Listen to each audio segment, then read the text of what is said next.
second race of the Elite Jared Dixon Designs Truck Series tonight at the Texas Motor Speedway. Last week we had a crazy race to kick it off at Daytona, and I'm not all that familiar with Texas here in iRacing, but obviously someone that is very familiar is our driver commentator here this evening, Tyler Riggs. And Tyler, I kind of have a feeling, as opposed from Daytona, this is going to be a race where we're really going to see the really good drivers up front, mid-pack drivers at the tail end. It's going to really, I think this is the track where they're going to get separated out. Yeah, I mean the cookie cutter mile and a half, if you will, with Texas Motor Speedway. As you mentioned, it's going to really kind of weed out, who's going to be the big threats in this series, kind of going forward for the last couple weeks. It's one of those skills. If you could get down a mile and a half in a stock car or a truck, for this instance, you could really be a threat pretty much anywhere. So A couple of guys that qualified up near the front that I think are maybe some of the ones to watch are pole sitters. Sean Leisure on his outside there is the 89 of Marcus Frickeneck. Another name that I actually saw up towards the top of the leaderboard as well in this was Colin Bowden. So, we'll see. But another thing about Texas is dependent on how long green flag runs we go into, Texas can sometimes turn into a fuel strategy race. it can. And speaking of the fuel, so doing a little kind of off-track testing, if you will, with the full fuel load, it's about 45 laps to about 48 laps, depending on how you save throughout a run here at Texas in these tracks. And with it being an 83 lap race, fuel-wise, make it on that kind of midway mark. But as we mentioned kind of last week, tires, they're going to be a huge factor. I'm not sure if you want to go full 40 laps on tires at this track. Might risk blowing a tire. You're probably going to be pretty slow at the very least on a long run of that nature. You mentioned about tires obviously wearing down, and when the tires wear down, usually you have to try and fight the truck, and the truck's going to go up the track. So with that being said, are we going to see everybody, even with new tires or old tires, still kind of migrated down around that white line on the inside, or will we see a second or possibly third groove come into play? You'll see some guys get up there in 3 and 4 that really will try to test that mid to high line like you're talking about, mainly just to see, if they can make up spots, because other than that, it should be a parade around the bottom. That's the best place for tire saving and just, general speed. Green flags in the air. Sean Leisure leads them down. He was the fastest in practice, obviously the fastest in qualifying. We'll see if he can sweep the top of the board here today, as it looks like he's going to try and pull ahead here out of turn 2. And Frickeneck thought about holding the outside line, now tucks into the second spot. Yeah, that's a good move by Marcus right there. You just got to kind of fall in line these first few laps, let the tires get into place, and then you want to start making your moves after that. Be the 23 of Chuck Sweeting tucking in line there in third, and he's actually under fire right now from Colin Bowden. Matthew Weeks there as well, and not too far behind them, you got last week's winner, Vic Bloom, running in the 7th position. He comes into this race, obviously, with that win as the points leader, and obviously being only one race in, the points are really close as well. He's only got 4 points over Leisure and Dallas Myhan, so right now, it's like a points battle between the 99 and the leader 67 as to who may be leaving Texas as the points leader going into our doubleheader next week. Yeah, and Vic Bloom, that's a guy that was really interested to see how he's going to do this week at a mile and a half. Generally is strong on the super speedways. We saw that last week, but in his mile and a half program, sometimes it's hit or miss depending on the track. Absolutely, no doubt about that. Up here and see if Frickeneck is making any moves. Yes, he is. He's actually peeking out of line there. And that's another thing we're going to see is drivers trying to enter into the corner, not in the draft of the truck in front of them, because that can upset the handling going through the corner of as far as the ability to turn the car, especially through the center. Yeah, and it's not a great feeling when, you sit there all practice, ran by yourself, and then finally you get to the race and you get behind somebody like you're talking about, and all of a sudden that truck is not wanting to get down the corner, and then coming off the corner, you're just getting whipped by that draft. So you really got to be careful until you're comfortable. And I think that's kind of what we're seeing with Marcus right now. Just comfortable riding behind Sean, getting in his tire tracks and just trying to keep up with him. So that way you can maybe make a move on that long run if we get one. So going into the mind of a driver here, this with the double file start to this race, it's about the closest these drivers are going to be, besides getting cautions and lining back up. So it's kind of the risk versus the reward, I would think. Do you, in the early stages, go all out, try and pick up as many positions as you can, take the risk you're going to wear your tires a lot quicker than others around you, or do you play the patience game and just try to conserve?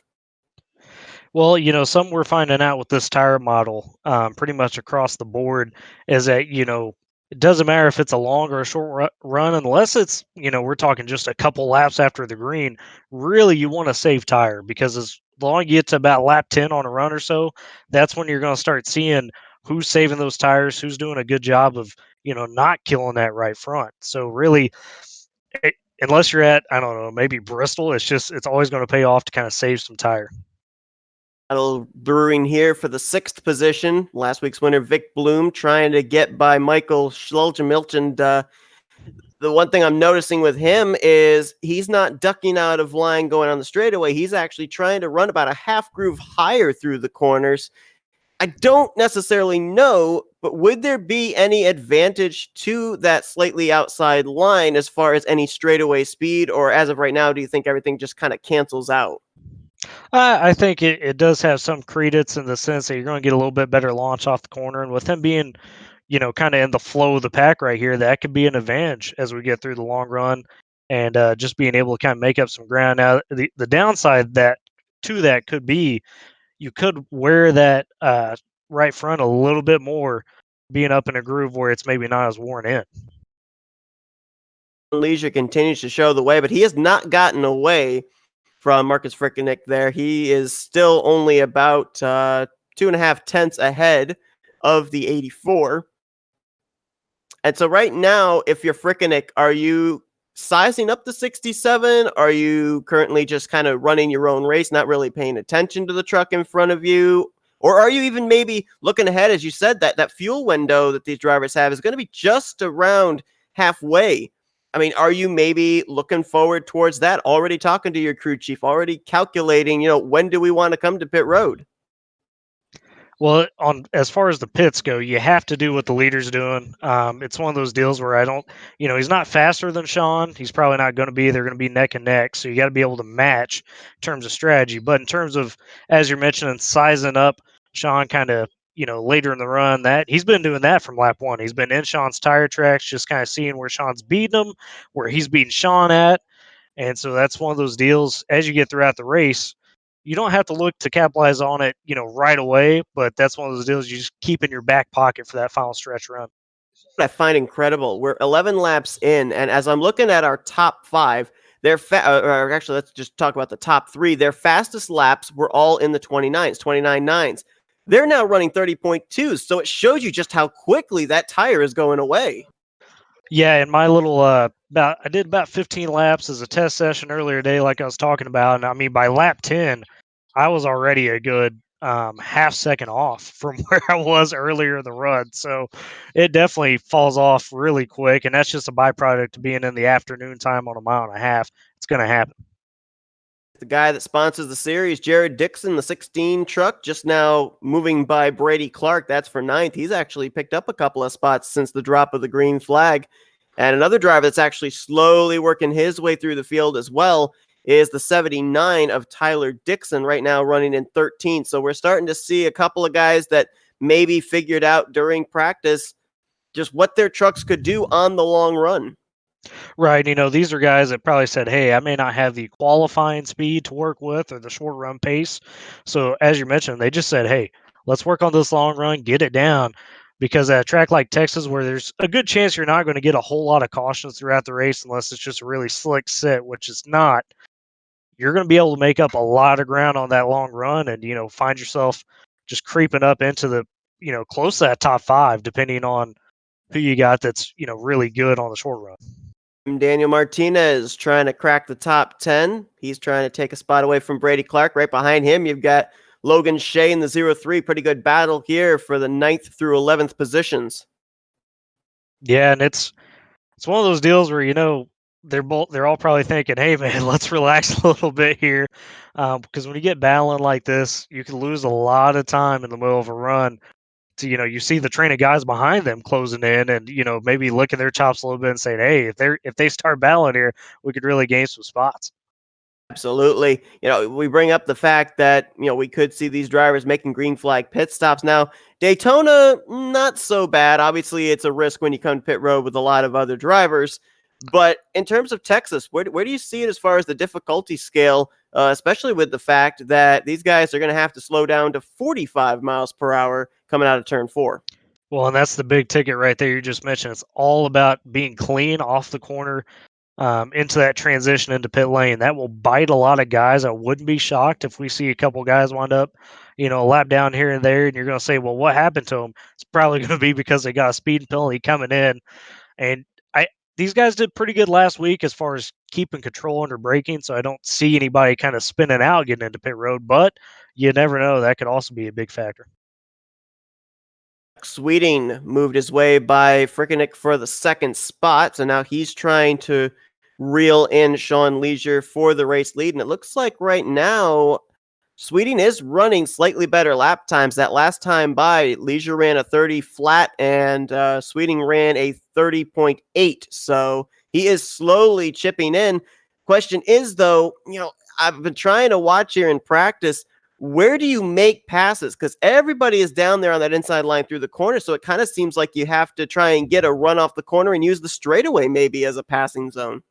Yeah, I mean that's you hit it on the head right there, especially at this part of the run where everybody's tires are still somewhat decent. That's going to be your best bet. Now, when you get 25, 30 laps in, and those tires really start to go for some guys, you can make a move on the outside in 3 and 4 if they're struggling. Which we're seeing.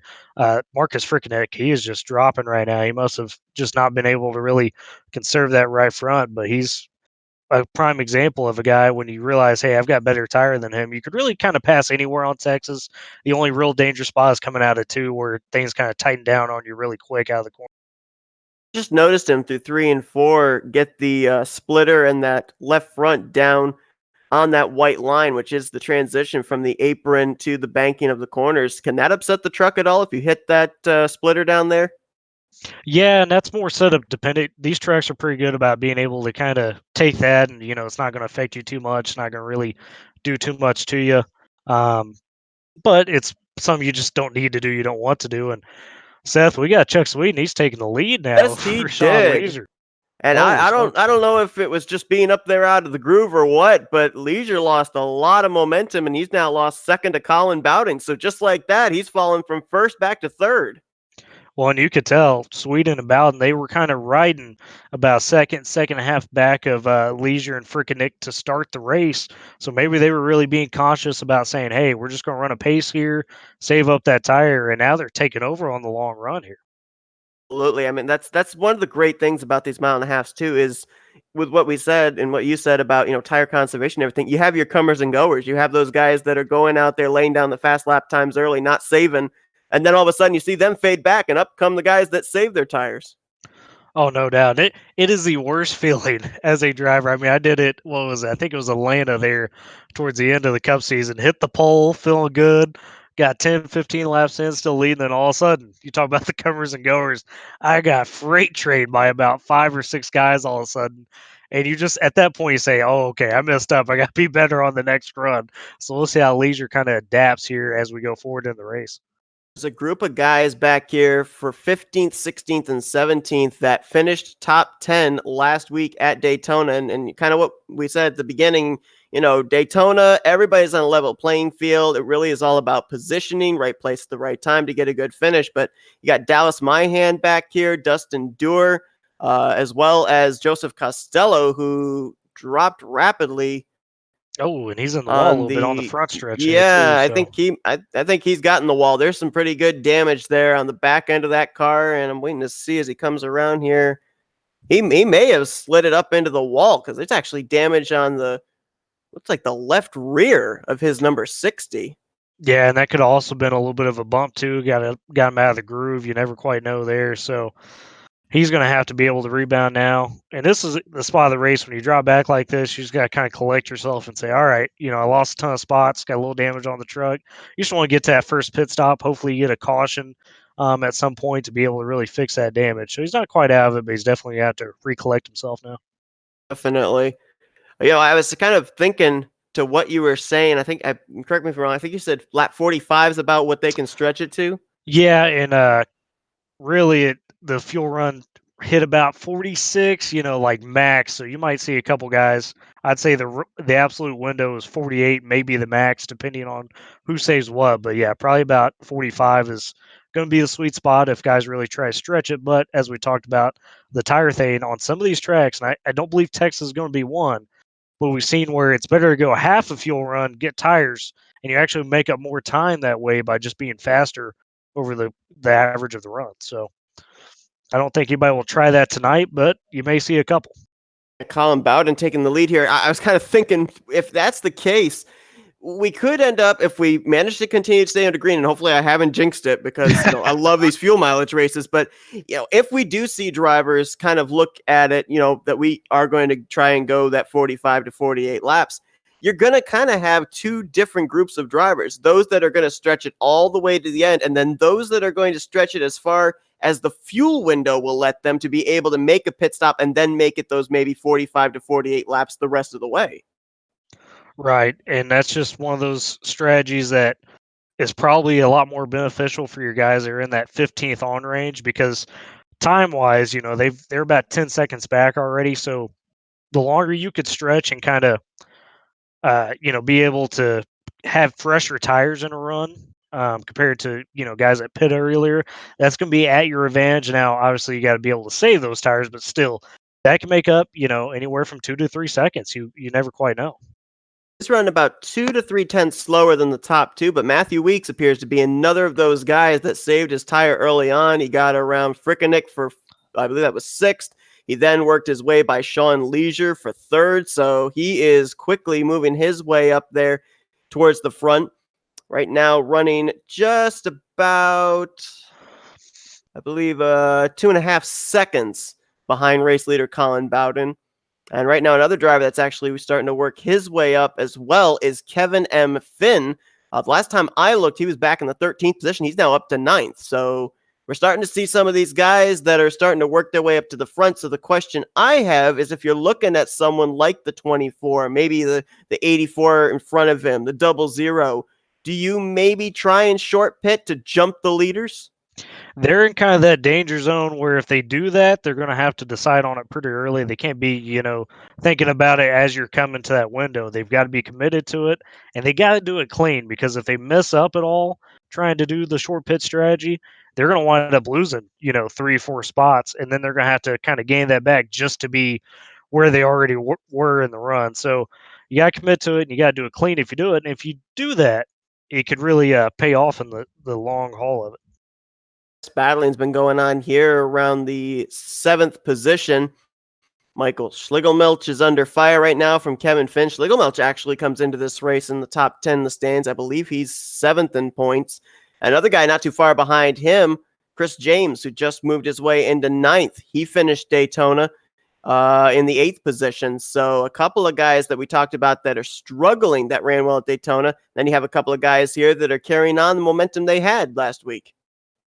Yeah, Chris James was one of those guys that was interesting early in this race. He qualified eighth and then fell back a bit. I don't know if he kind of was just trying to find his footing or what. I was watching him, I wasn't seeing anything big, but now he's climbing back up as you're mentioning. So you get a caution or something like that that bunches the field back up. Maybe he starts attacking it with more confidence. They could really move up into that top five and challenge again like he was last week.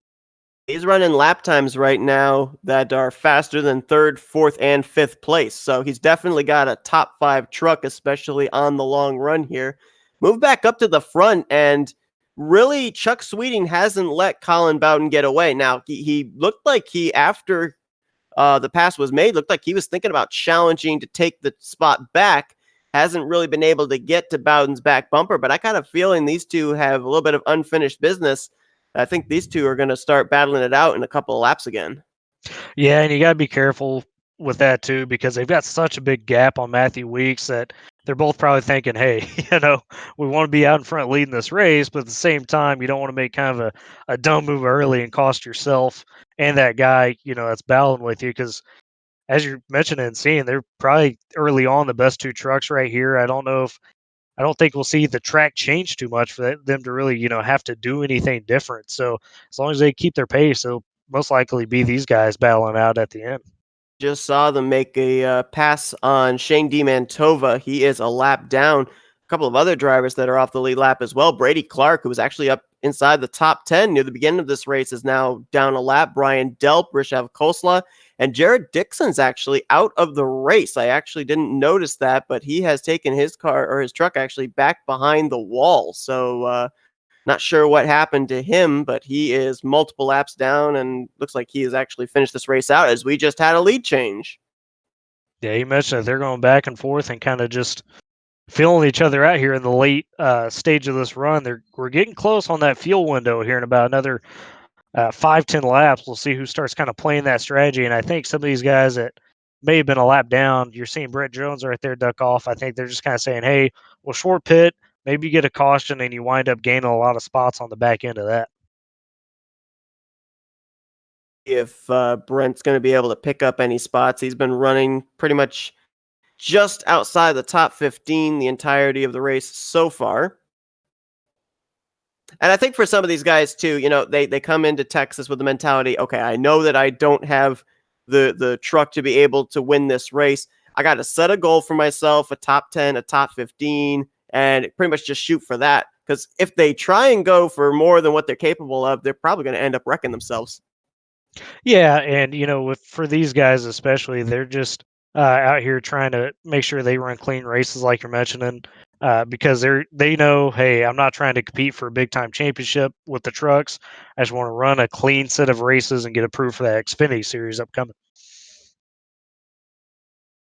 Sweeting now appears to actually be opening up some distance between himself and the 28. It's now 0.4 of a second. So it looks like Sweeting might have just been kind of hanging back there. And now that he has made the pass, he is starting to put a little bit of daylight between himself and the 28. And of course, you mentioned we're getting right into that area now of potential green flag pit stops. I almost wonder if some of these guys might just split it right down the middle, which would bring them to pit road somewhere between lap 42 and 43. Yeah, that's probably the go-to strategy. It's just going to be the easiest. Tire wear probably isn't going to kill you to do that. You're not gonna. There's not a lot of time to be gained short pitting unless you're kind of in the back already. And that's what is interesting me about Chuck Sweden here. He's kind of turned on the jets. I wonder if he's trying to get a big gap on Bowden, thinking maybe Bowden will kind of try to undercut him on the pits here a little bit. It's hard to see it with the pit boxes in the way, but Michael Schlegelmilch, who was up inside the top 10, came to pit road on lap 39. So we'll wait and see how this shapes out for him. See if this gains him any spots. And I believe we have a couple of others that may have come to pit road as well. Logan Shea, I think, was on pit road along with Kendall Noah Player. Yeah, and those guys, all PRM guys, I think that might be a bit more coordinated with them saying, hey, let's go ahead and try this and see if it works, because they're all guys that are, elite guys by nature anyway. So they're kind of experimenting, I'm sure, with that type of strategy. 29 of Curtis Kenyon, he was actually down on the apron going into turn 3 to make sure he made it onto pit road. That's going to lose him a lot of time and a lot of positions on tracks. Looks like he even overshot his pit.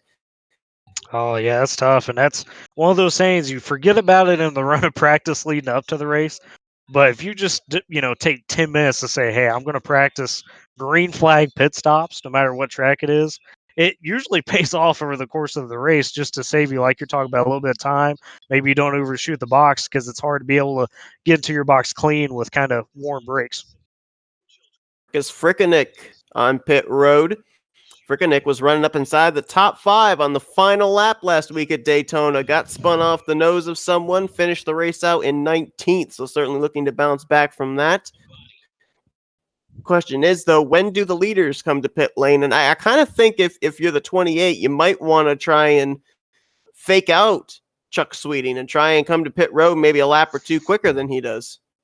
Well, Well, speaking nope, of, not going to be able to do it. they're riding each other's tire tracks, and Bowden, oh boy, he got a little squirrely getting in there. They both looked awfully fast coming into pit road, too. I don't know. That was kind of borderline, it seemed, but we'll wait and Yeah, see if they're going to get nailed or not. yeah, it wouldn't surprise me if Bowden maybe gets nailed, because like I said right there, he was a little fast, and you could tell he was just trying to react to whatever Sweeting was going to do. So interesting strategy there by Bowden. James is on pit road. Richard Hines is on pit road as well. That actually turns the race lead over to last week's winner, Vic Bloom. Now he is on the pit lane in Smart the there by Vic. 99. Yep.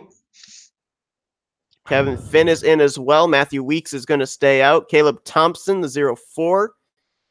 He's had a solid day today, been running up inside the top 10 for the last 10, 15 laps or so. He's going to make his pit stop here. M. Daniel Martinez, I believe. No, I thought he was on pit road, but he is not. 31 of Steven Stuman. He is on. I'm sorry, Shawman, actually. Actually turned the race lead over to the 11 of Matthew Weeks. We've got, I think, according to my calculations, 4 drivers that are still yet to make pit stops here.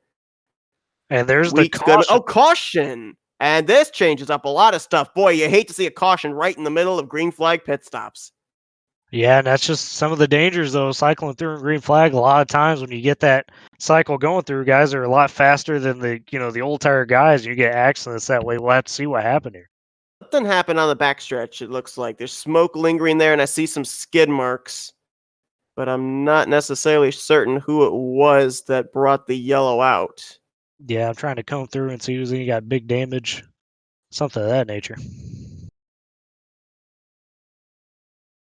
Huh. This drops a lot of guys a lap down who probably will take the wave around. However, I'm not so certain that Vic Bloom lost a lap. He might have came out clean. That one came out right there. Yeah. When he was coming off pit road, I think he was still on the lead lap. I think both he and the 28 of Colin Bowden were still on the lead lap. So that would trap just about maybe all but 6 trucks off the lead lap, if indeed we are correct. And that is going to take away the opportunity for some of these guys to take that wave around. Yeah, and that's why, pitting on the green flag cycle like that, it could be a real gamble if you try to short pit sometimes, because you get something like that happens. All of a sudden, it completely throws off your strategy. Like you're talking about, you're trapped a lap down. So, tough break for those guys. Trying to see if we can find out who it was that brought that yellow flag out. Yeah, still searching up. Trying to see who would maybe have a. Chuck Sweeting is 3 laps down all of a sudden, so maybe he might have got a penalty, though. Okay, I believe it was the 31 that brought out the yellow, according to what I'm seeing. Oh, apparently not.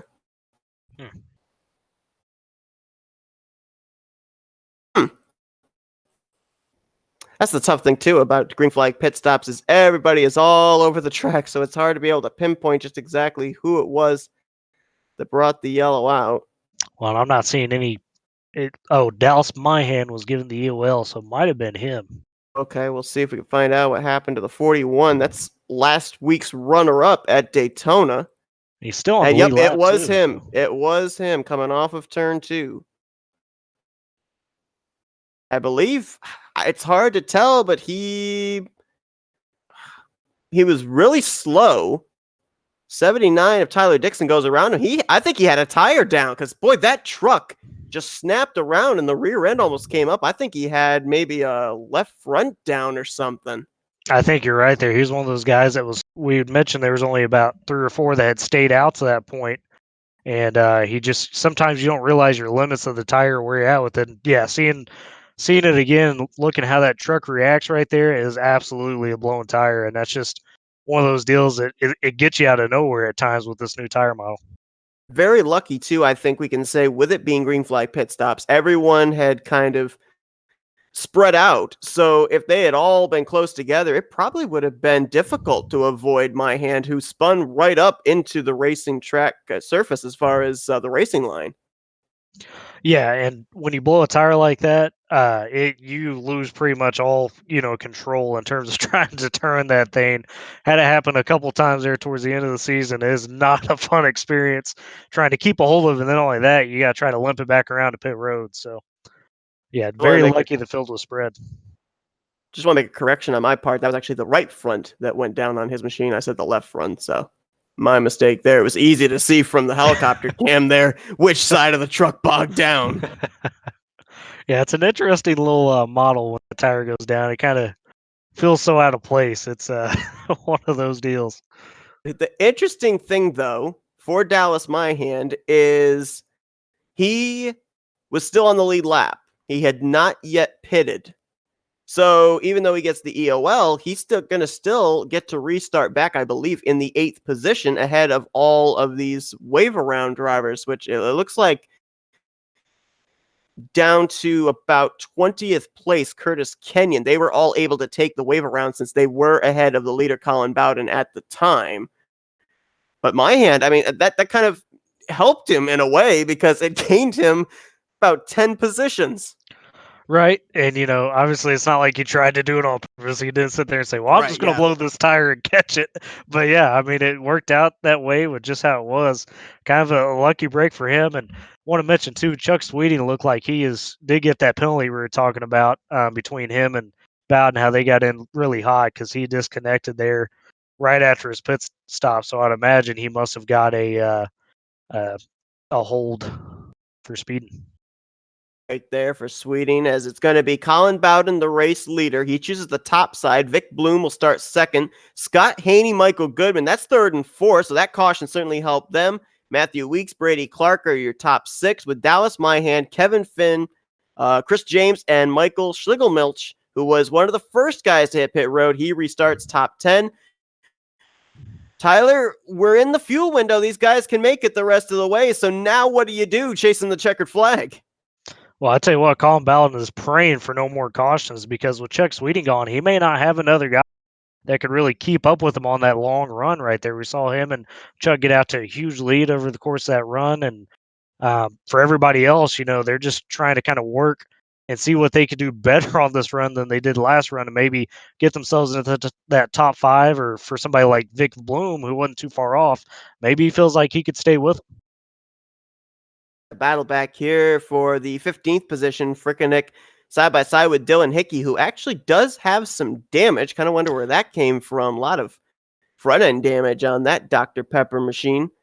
As he's going to be in the top side of a 3 wide. Oh my goodness. Tyler Dixon sticks it down there. Frickeneck tries to give room. That's a hairy situation through 3 and 4. Well, if you're going to do it in one of those corners, it should be 3 and 4. You try to do that in 1 and 2, and somebody's going to be riding on the quick.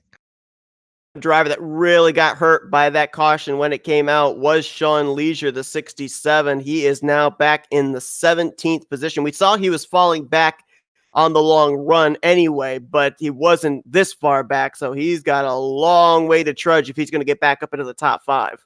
Yeah, not only that, he's just going to have to make sure, that he plays it right when it comes down to just, picking his spots to try to be aggressive and get up through the field. Because if you We got a don't, spinner. We got a spinner, I think.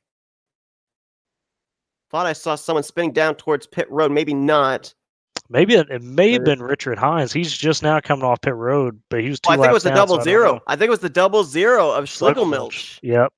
I think thought you're I right. saw someone sideways. I thought I saw a little smoke off of 4 as well. And I think, yeah, he's not even coming to pit road. So I think he got spun onto pit lane. He did. I think he got tapped. Let's see here. No caution. Yeah, he did a great job of saving it off 4 right there. Just kind of looks like he maybe have hit the apron first or something, but slowed up off 4 and then just made sure to keep it off the wall and just kept trudging.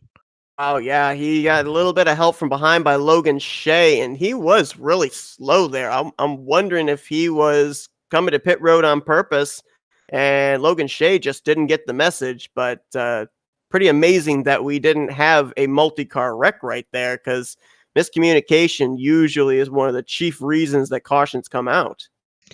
Oh yeah, no doubt about it. And I think you're right. I think he was trying to come to pit road initially, anyways. But as you mentioned, probably didn't have the communication in place, and it leads to almost a dangerous wreck.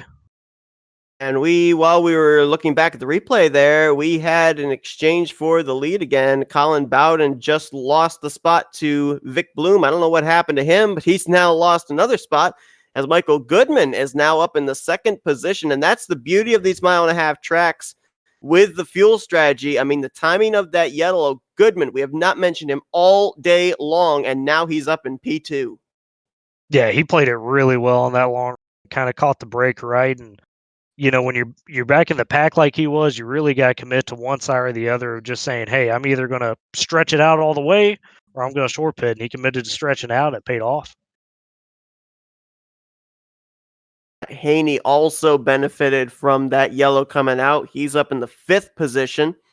And Brady Clark was actually a lap down not too long ago. I think it was from coming to pit road for green flag pit stops. Now he's up in the 6th position. So a lot of guys that kind of decided to make that early pit stop, they got the fresh tires. They went out there, got good quick lap times to be able to stay ahead of whoever was the race leader at the time. Didn't have to take the wave around. So they were able to keep the track position they had, which was up inside the top 10. Yeah, now they're looking to figure out a way to really capitalize and maybe push themselves into the top 5 because as you're talking about here, there's a lot of guys in the top 10 that started this race and ran that first run in the mid pack. So you're saying, hey, maybe I am, fast enough right now to be in the top 5 and just be able to hang there. Got guys behind them that we know have been up at the front today, like Leisure back here in 12th rather, Frickenick back in 13th. So sooner or later they're going to start marching their way back up to the front. Question is for those guys like Clark, like Haney, how many spots can they lose before they kind of equal themselves out? Because remember, they came to pit road about maybe 5-6 laps sooner than a lot of our race leaders. So how much of a disadvantage does that put them at? Well, it really depends on how hard they pushed it after they pitted. I would imagine kind of with how they were going anyways on that long run, maybe afterwards they said, hey, we're going to, get our laps down here, but I'm going to try to save some tire in case you get another long run. But if some of those guys were also thinking 2 stops instead of 1, now, yeah, they could have really burnt up those tires in that short 5-lap span and could be falling quick here once you reach about another 10, 15 laps. Clark was running in 6th. I think he got the wall off of 2. He'll drop back to 7th as Kevin Finn will make the pass for 6th. This was where the best battle up towards the front was going on. Scott Haney in 5th, Finn in 6th now, and Clark in 7th. That was my hand. I mean, talk about another guy that benefited from that caution. He brought out the yellow, but he's running up in the 8th spot. And the reason why I kind of bring that up as important is because he came into this race 2nd in the points, and he's trying to chase down for the points lead the guy that's leading this race. So it got him at least within the same vicinity as Vic Bloom. Yeah, and the unfortunate part for him though was that Vic Bloom is all of a sudden looking really good out front. I don't know what he figured out, kind of the difference between that first run and the second run, but he's really turned it on here and has stretched a good lead over Michael Goodman. About 1.4 seconds right now, the separation between Bloom back to Goodman. And it's amazing, too, you see here with Vic Bloom, because we look back at Daytona. We didn't really talk a whole lot about him in the first half of the race, and all of a sudden he popped up there in the second half, kept his truck towards the front, and eventually, obviously, took the checkered flag. Here today, though, he hasn't been riding. He's been up in the top 5 for this entire race, and now we're really seeing what he's got under the hood. Bad news for him, though, is Colin Bowden just got around Michael Goodman, and if I remember correctly, Bowden had a better long run truck than Bloom did on that last run, so we'll see in these 20 laps if he can reel the 99 in. Oh, no doubt. And, this is what Bowden, as you mentioned, did on that first run. For a while there, he was about anywhere from the second half to 2 seconds back behind Leisure and, oh, anyways, but, he was hanging back, and then he turned on the jets right there. And now he's starting to do it again here on this run. And you take a look here at our top 2 of who wants it more. Well, let's go back and compare their Daytona runs. Vic Bloom won the race. Bowden, on the other hand, he finished in the 26th position. He only made it to completion of lap 67. So I think he's looking for a little bit of Daytona retribution. Oh yeah, he was one of those guys that got kind of swept up in an unfortunate right there towards the end. And you have that Daytona where you have some fast guys that say, all right, well, it's Daytona. If I survive, great. If not, I know I could come back within the next couple of weeks when we get to more of these regular tracks and really show what I got. And that's what he's trying to do here today. You look up at the top of the screen and it shows you your top 3, and you can see the interval that Bloom has over Bowden. It's kind of held at just a little over 1.1 seconds. Looks like Bloom may have gained a little bit there, and Bowden gains it right back out of turn 2. So it looks like maybe Bowden's found something off the exit of the corner and on the straightaway, whereas Vic Bloom has found something in the corners. Yeah, and I think it's because Vic's just kind of pushing it harder in, and because of that, though, he's really kind of losing that time off, like you're talking about to Colin.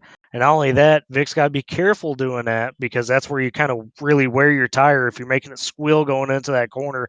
So if we get another about 10 laps on this run, you might see Colin Ballin not only get up there, but really kind of take off once he gets around Vic Bloom.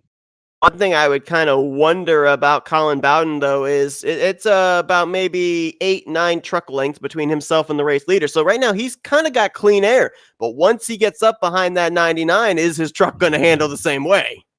Yeah, it's going to be a weird feeling, especially when you've had, the first part of this run, like you're talking about, just kind of chilling, having that clean air. You got to kind of get reacclimated probably for a lap or two to running behind somebody like you were earlier in the race.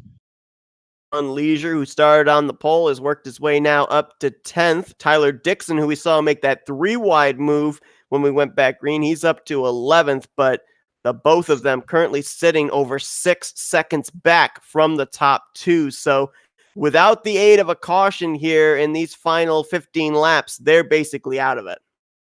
Yeah, and all these guys, really from about 6 on back are just hoping for that last caution, like you're talking about, because they're probably more keen on their short runs. Losing a lot of time right now on that long run. They're saying, hey, just give me a 5-lap sprint, and I might be able to make my way into that top 7, top 5 or so. We saw the only caution so far come out for a truck that had a flat tire. With the amount of laps we had with going back green, do you see the possibility of something like that happening again before the conclusion of this race? Oh, yeah. And we talked about a few of those guys like Clark and Martinez and some of those guys that maybe, pitted a little earlier in that first run and they were already 5 in on tires when we took the restart. If they're pushing too hard, it can really sneak up on you. And yeah, you might wind up blowing a tire here right at the end of the race. Last lap, Vic Bloom 30.9, Bowden 30.7. 2 tenths. He keeps chipping away, and he is now less than 3 tenths off the back bumper of Vic Bloom. The question is, if he gets to him, what can he do with him? Where does he try and make the pass? It's definitely going to be off the corner. We talked about how Vic's definitely better in because he's pushing harder into it. Bowden's really kind of rolling in to the corner, and because of that, he's been able to get on that throttle and really make up some good runs off the corner. Here's a thought. It's only 2 tenths difference. Is Vic Bloom saving to try and have something in the tank in the closing stages, allowing Bowden to use up his tires so that way he'll be a sitting duck in the final few laps? I honestly think we saw Vic's best run right there at the start of the run. I think his mentality was, hey, I know this guy smoked me on the long run the last time, so I'm just going to get out here to a huge lead as much as possible. And, maybe you get another caution and set up another sprint run, but I think that was just kind of his go-to early on right there. Right now, Vic Bloom is in the second spot as we saw Bowden easily pass him, and the interval begins to grow. And maybe, too, even for Vic Bloom, it's big picture racing. He knows he's got that win last week at Daytona that gave him the points lead coming to this one. If he leaves Texas with a second place finish, he's going to continue to grow the points lead heading to next week's doubleheader. So maybe just kind of looking towards the championship to finish out the season. Oh, no doubt. And for a guy that, we mentioned last week how he's usually an off-track official, maybe he's just saying, hey, I'm not going to be running the Cup or Xfinity. So like you're talking about, he wants to kind of claim an all-season championship here in a still very competitive series. I mean, why not go for it that way? Absolutely. And the guy that right at the moment would be his main source of competition for the points lead is running 6 positions back in 8th place. That being Minehead actually make it 7 as Sean Leisure just took the 6th position away, or actually the 8th position rather, from Dallas Minehead. So the interval, the points lead will grow even more as things stand between Bloom and Minehead. And you think about it too, I mean, looking ahead at the doubleheader we got coming up, these guys are going to have to go to the 2-mile speedway of Auto Club and then the short concrete half mile of Bristol to finish out the year. And those are both going to be taking place on the same night next week. Yeah, that's going to be a really tough swap, a really quick turnaround. I mean, as you talk about, it's just two completely different styles right there. Although Auto Club in these trucks, you might not have to focus on it as much in terms of just the prep work because it drives a lot like a mile and a half. For it being 2 miles, it really has a lot of that mile and a half characteristic to it. So they'll probably, be focusing harder on really nailing their Bristol package. Obviously there's been broadcasts of doing endurance races and everything. I can't imagine having back-to-back races at Auto Club in Bristol. You're going to go to Bristol and you're going to think, why can't I run flat out? Right. Yeah. Yeah. Might see some archer breaks early on in Oh, that man. race. 7 laps away from claiming his first checkered flag of the season, Colin Bowden now half a second ahead of Vic Bloom. He actually hasn't pulled away as quickly as I thought he was going to. He was chipping away by 2/10 Vic Bloom's lead. Now he's gotten past him, and he's only built up about 0.6 of a second in the 3 or 4 laps he's led since taking the top spot back. Right. Well, maybe he's at a spot too where you get some of the slap traffic coming up and he knows that he's got the better long run car. So you talk about saving. Maybe he's just saying, hey, I'm just going to make sure I don't make mistakes here at the end. I've got Vic at a comfortable distance. Just make sure I don't slap the wall or do anything crazy. Right now, the lap times between Bowden and Bloom are kind of equal. So, yeah, I think you're right. Bowden backing it down a little bit, keeping his gap manageable between himself and Bloom. And then he's got over 4.5 seconds back to Michael Goodman. So right now, if he can just keep the even pace with the 99, who obviously he's proved on the long run he's faster than, he's just got to make it around 5 more circuits and he's home free. Yeah, and this is one of the toughest parts as a driver to kind of rein yourself in mentally when you got the lead like this. You've been kind of the dominant car throughout the race. I have seen and done many a times where you just get into those last few laps and all of a sudden you slap the wall, maybe get a little too aggressive into the corner, and just cost you your race. So it's one of those nerve-wracking deals. But hey, if you can master it here at the end of the race, especially in the trucks, as you get into Xfinity World Cup, action as we get into these next seasons, that may be big dividends down the stretch there. In these type of races at the mile and a half, so you always kind of look back at a moment of the race that has put this driver in the position they're in. And I think we got to go back to when he came to pit road with Chuck Sweeting. They came from the first and second position. Sweeting got the penalty. He did not. And more importantly, he managed to stay on the lead lap when that caution came out. So he didn't have to take a waiver round start at the back of the pack. He was able to restart back up inside the top 7, kept that track position. I think that was a huge gain for him.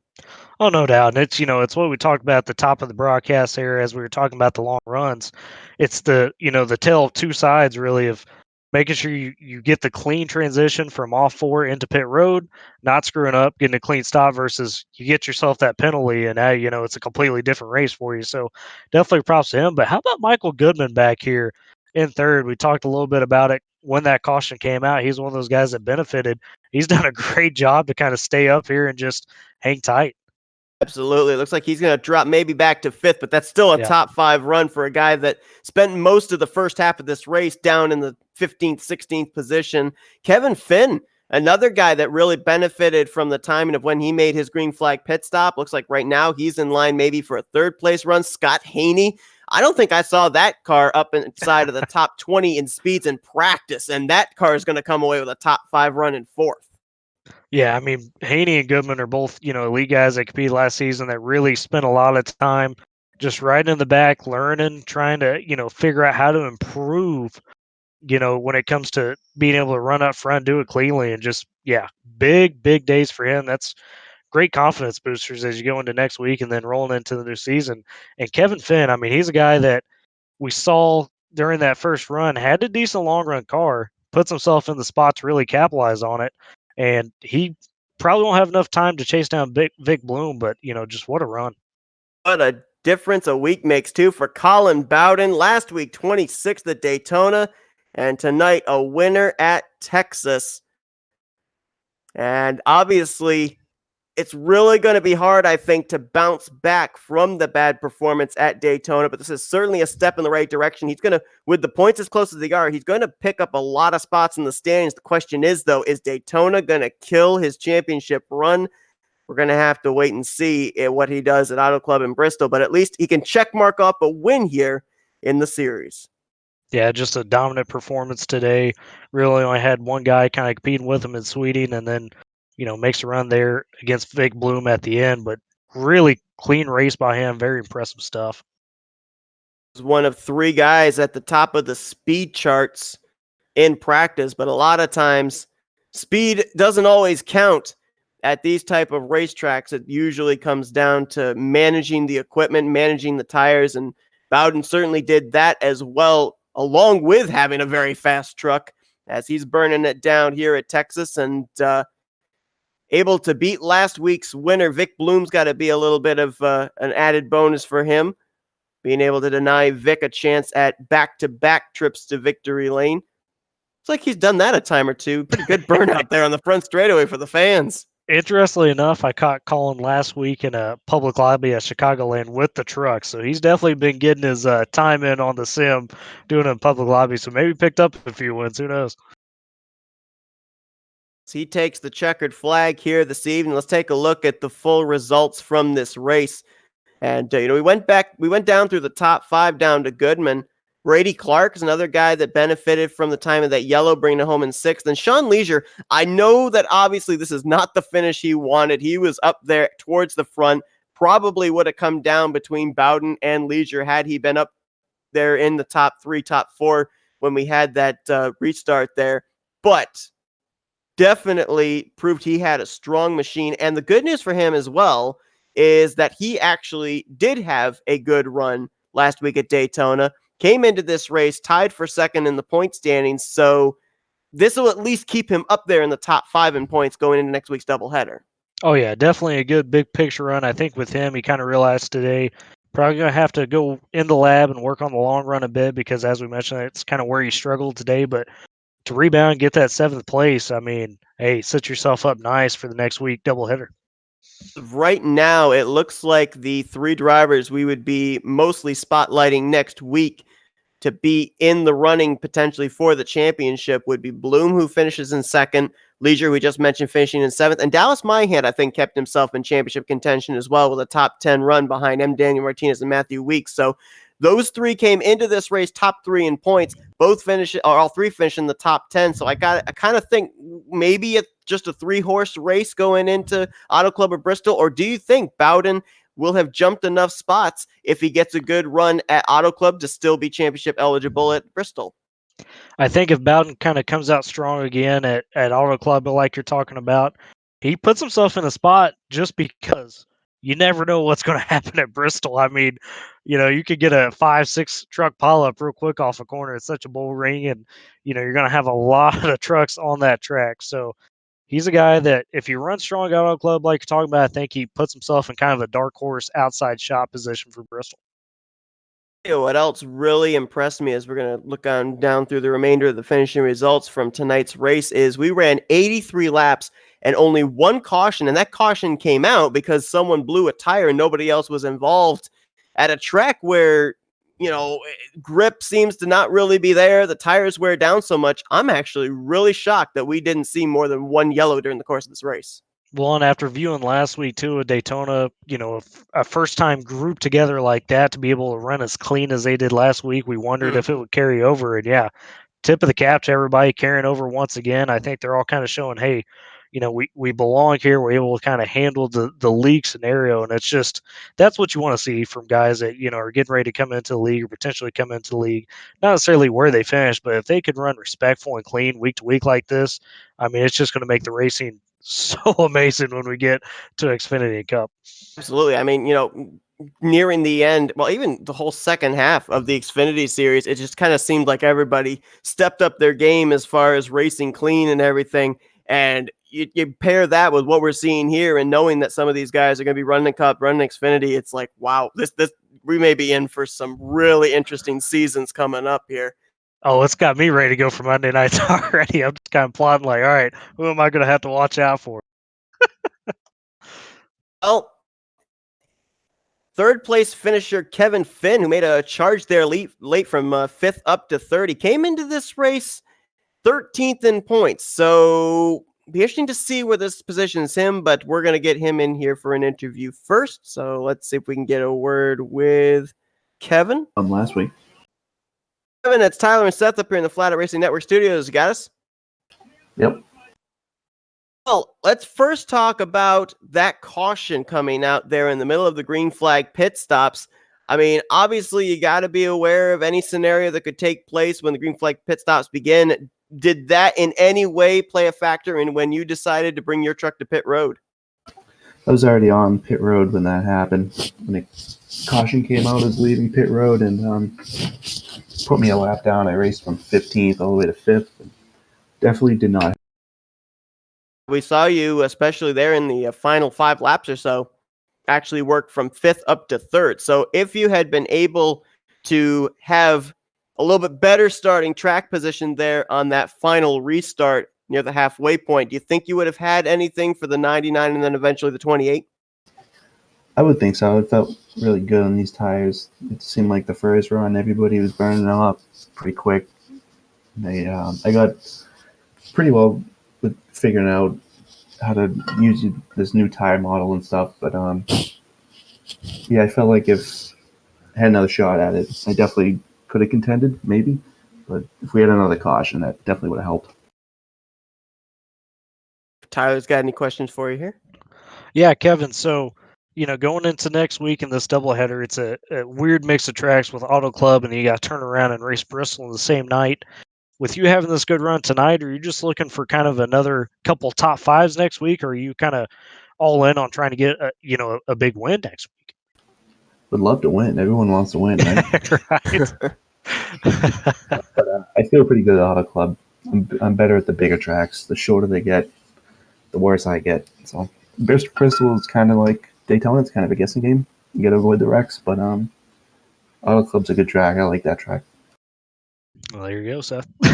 All right. Well, obviously a great run for you here tonight in 3rd place. We look forward to seeing what you're going to be able to do next week in the doubleheader. We're going to turn the microphone over to you and let you do some shout outs here.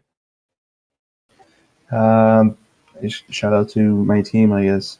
Run solo at Eisentech. My first couple races in Elite, hoping to make the Cup Series. So yeah, shout out to you guys for broadcasting. All right, appreciate it. That's Kevin Finn, brings home 3rd, and be interesting to see if this puts him points-wise maybe in contention for the championship next week. Good luck, buddy. Thanks, guys. All right, let's bring in last week's winner, this week's runner-up, Vic Bloom. It's Tyler and Seth up in the Flatout Racing Network studios. You got us? Yes, sir. Well, probably the one guy out there that was hoping this was going to be 75 laps instead of 83, but you bring it home in the 2nd position after your win last week at Daytona. So, Tyler and I were kind of bouncing back and forth about what you were thinking, knowing that 28 was breathing down your neck. And Tyler brought up the fact that probably you knew the 28 was better on the long run and you were just trying to hold down 2nd place. Was that what was going on? Actually, I thought for sure he was going to kill his tires at the beginning of the run because he had done that earlier in the race. I was like, oh, it's going to be fine. So I didn't anticipate him catching me at the end, but I'm not actually disappointed in 2nd. I'm really happy for Colin. He drove a great race tonight. Also, the 2nd place run puts you ahead of guys that were right on your back door after Daytona points-wise. You finished ahead of Sean Leach. You finished ahead of Dallas Myhan. So now what's the strategy heading into Auto Club in Bristol next week? Just continue to perform. That's all I can do. All I can really do is just practice and continue to do as good as I can. Tyler's got any questions for you here? Well, and Vic, I heard you kind of talking about it last week and, the group chats. I'm not sure how serious you are about making a cup run. Is that the goal at the end of this in terms of if you keep performing, that you kind of look at saying, hey, maybe I throw my hat in the ring there for cup? Or is this one of those deals you're just trying to kind of, as a driver, have a nice moment here in these trucks? So, yeah, I was joking about it in the group chat. I'm glad you brought that up. I guess I should just be honest about it, right? I mean, you don't have to break it if you don't want to. I haven't signed with anybody, but I've kind of already told Chad that I'm going to be driving. So I don't think I would get much choice but to drive at this point. Well, there you go. So, yes, I will be driving in Cup. Breaking news here, Seth, on the broadcast. Breaking news. Here we go. Eat your heart out, Fox News. Anyway. Well, Vic, obviously, 2 runs, both up in the top 2, definitely give you good momentum heading next week. And we're going to turn the microphone over to you now and let you do some shout outs. Yeah, I just got to thank the same people as I did last week. All the sponsors for the series, Gateway, Speed 51, Pinecone Cabins, Homewood, Home Place Beer Company, just all the sponsors, the Days Gone By, Wentz Auto Body, all those people that support the league. This whole league and whole thing wouldn't be possible without all the sponsors. Got to thank Chad, of course, for putting on the league, Josh for doing his fair share as well. So got to thank you guys for broadcasting. You guys do a fantastic job. It's all Seth, man. He's a beast. Oh man, yeah. Well, you guys did great in the booth last week. I watched the broadcast back after the race, and you did great. It's fantastic. And also just got to thank like Dallas Myhand and Shane DiMantova tonight. Kept me cool during the first run. Unfortunately, both of those guys had issues, but whatever. It is what it is. Absolutely. Well, we interview him tonight as second place finisher. Will we be interviewing him next week as champion of the Truck Series? We'll have to wait and see. But thanks for talking with us, Vic, and congrats on 2 really good performances in back-to-back weeks. Thanks, man. And hopefully it will be as champion. Yes, sir. Hopefully. All right. Unfortunately, we do not have our race winner Bowden here to be able to give us an interview, but obviously he's probably very busy in victory lane. But regardless, we touched on it already during the race, but we're just going to rehash it a little bit here. Just looking forward to next week with Auto Club and Bristol. I mean, we talked about, before we came into this race, the fact that it's a huge difference between Daytona transitioning over to Texas. And now we're going to a big 2-mile track in Auto Club, and then we're following it up with Bristol. So you're basically going to have your really good drivers at your mile track, and then you counter that with your really good short track racers. Question is there anybody in the field that's good at both? Well, looking at what Vic's done here in these 2 races, I always kind of pegged him as a super speedway guy. Last time I saw him at 1.5 miles, he still had some stuff to work on. I think he's going to be ready for that transition next week. It wouldn't be surprised to me at all if not only see him come out of Auto Club really well, but I think he'll be ready to handle Bristol. Sean Leisure might make a rebound there next week with both those tracks. I've seen him around. He's pretty good at usually everything I see him do there. So, kind of the same group of guys. I'm really interested to see what Finn does at Bristol. Obviously, you mentioned, that's probably where he doesn't want to be out of the groups of that. So, but no, you're going to see a lot of guys, I think, just continue their strong seasons. I look at Auto Club, if what happened tonight is any indication and we don't have that many cautions next week at Auto Club, I could definitely see that play into a fuel strategy race as well, which would be a great setup race for Bristol. And I will not say anything against short tracks now with something on the line, because back in the Xfinity Series, I thought, are they nuts? An elimination race at Martinsville, and it ended up being a 3-way tie for the final elimination spot. So Bristol with a championship on the line could be absolutely amazing. So 2 very unique, entirely different tracks next week, and we will be bringing them both to you live next Wednesday night, back-to-back races deciding a champion.